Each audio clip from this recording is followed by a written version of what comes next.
امام محمد عبد الرؤوف مناوی شافعی رحمۃ اللہ علیہ لکھتے ہیں کہ ایک بادشاہ شکار کرنے کے لیے نکلا تو اس نے دیکھا کہ ایک بوڑھا شخص زیتون کا پودا لگا رہا ہے۔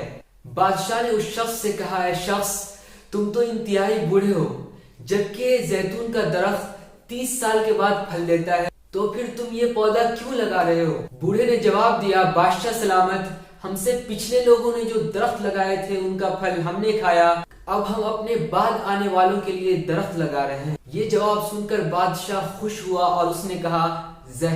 ایران کے بادشاہوں کی یہ علامت تھی کہ جب کوئی بادشاہ کسی شخص کے لیے یہ لفظ کہتا تو اس کو 1000 دینار یعنی سونے کے سکے دیے جاتے تھے۔ اس شخص کو 1000 دینار دیے گئے تو اس نے بادشاہ سے دوبارہ عرض کیا، بادشاہ سلامت، زیتون کا درخت تو 30 سال کے بعد پھل دیتا ہے، لیکن اس درخت نے فی الفور پھل دیا۔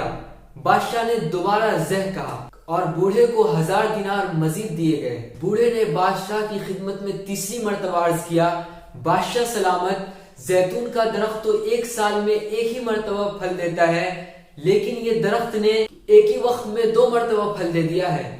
بادشاہ نے پھر زہ کہا اور بوڑھے کو تیسری مرتبہ 1000 دینار دیے گئے۔ یہ منظر دیکھ کر بادشاہ کے ہمراہی قافلے کو لے کر وہاں سے جلدی جلدی روانہ ہونے لگے اور کہنے لگے، اگر ہم اس شخص کے پاس کھڑے رہے تو بادشاہ کا سارا خزانہ خالی ہو جائے گا۔ ناظرین، صدیوں پہلے ہمارے بزرگوں نے جو علم کے پودے لگائے تھے، ہم آج تک ان کے پھلوں سے مستفید ہو رہے ہیں۔ اب ہماری ذمہ داری یہ ہے کہ ہم اسلاف کے لگائے ہوئے ان پودوں یعنی کتابوں کی حفاظت اور انہیں عام کرنے کے ساتھ ساتھ علم کے ایسے نئے پودے بھی لگائیں جو ہماری آنے والی نسلوں کے لیے فائدہ مند ثابت ہو۔